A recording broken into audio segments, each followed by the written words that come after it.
Welcome back to the Truth Bible Ministries Bible Study, where we go chapter by chapter and scripture by scripture.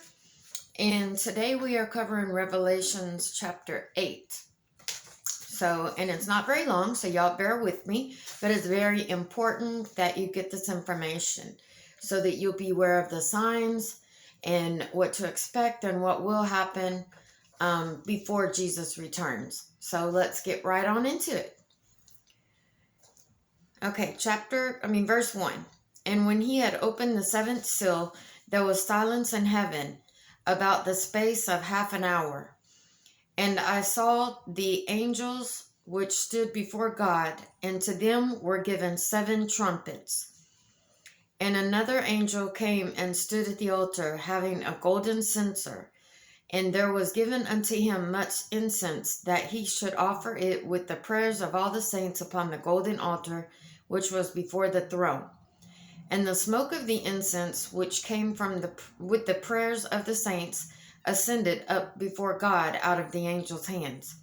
And the angel took the censer and filled it with fire of the altar, and cast it into the earth. And there were voices and thunderings and lightnings and an earthquake. Verse 6. And the 7 angels which had the 7 trumpets prepared them to sound. And the first angel sounded, and there followed hail and fire mingled with blood, and they were cast upon the earth, and the third part of the trees was burnt up, and all the grass was burnt up. So this is John describing the future. And when it says the third part of the trees was burned up, we're speaking about war, and this is World War III. This is not tribulations. This is before tribulations even starts. Okay, and then it says, and the second angel sounded, and as if it were a great mountain burning with fire was cast into the sea, and the third part of the sea became blood.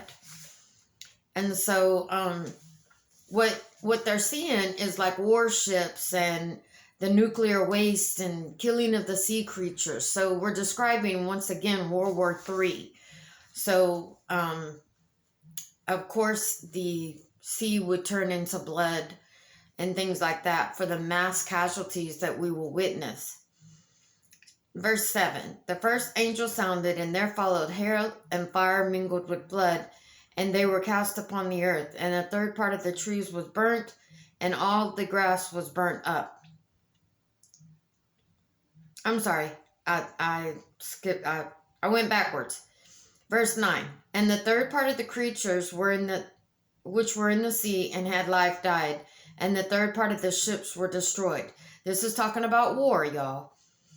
And the third angel sounded, and there fell a great star from heaven, burning as if it were a lamp, and it fell upon the third of the rivers and upon the third of the fountains. And the name of the star is called Woodworm. And the third part of the waters became woodworm, and many men died of the waters because they were made bitter. So there's going to be water shortages is what this is describing. People breaking in, trying to get your food and stuff like that. The same thing that's going on in Ukraine right now, we will witness in our day, World War III.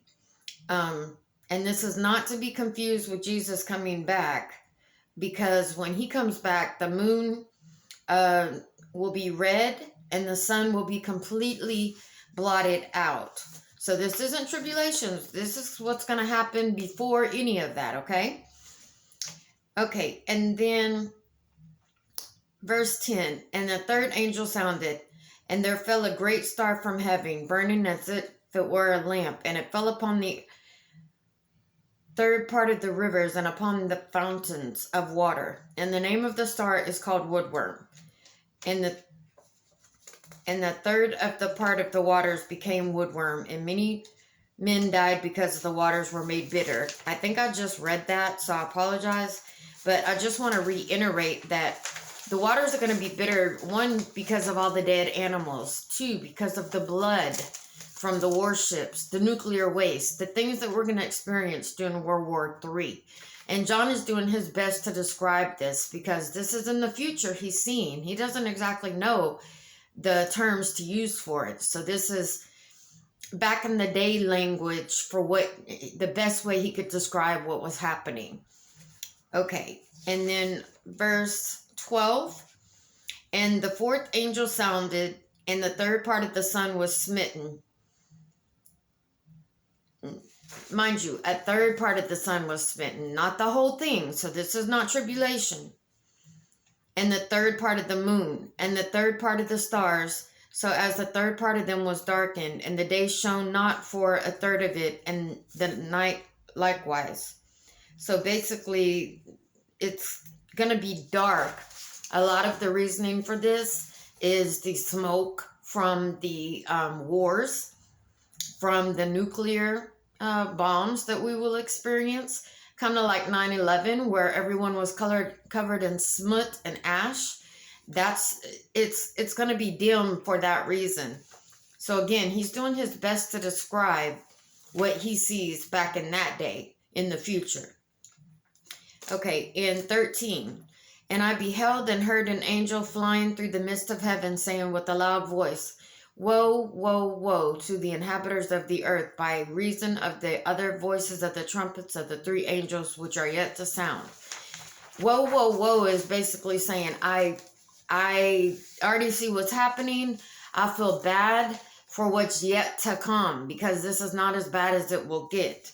So that angel is saying, hey, basically, this is nothing compared to what's coming. So you got to get your life in order. You got to get in the word. You got to share the word. You have to save your family, your friends, even your enemies, if you want to see them after tribulation. And so basically, these are the signs and the warnings that will happen way before tribulation. These are not the signs of Jesus returning, because you will see the blood. The moon will turn blood red. The sun will be completely black. There'll be no daytime. And all of these things that I just mentioned will have already have happened. So I don't want you to get Revelations 8 confused with the coming back of Christ, because there's so many more things that have to happen before he comes back. And if you stay with me, we're going to keep going over those things so you're not misled or believe whenever the false prophet comes. I know that was a short lesson. I'm glad you stayed along. Join me for chapter 9 next time, and y'all have a great day. God bless you.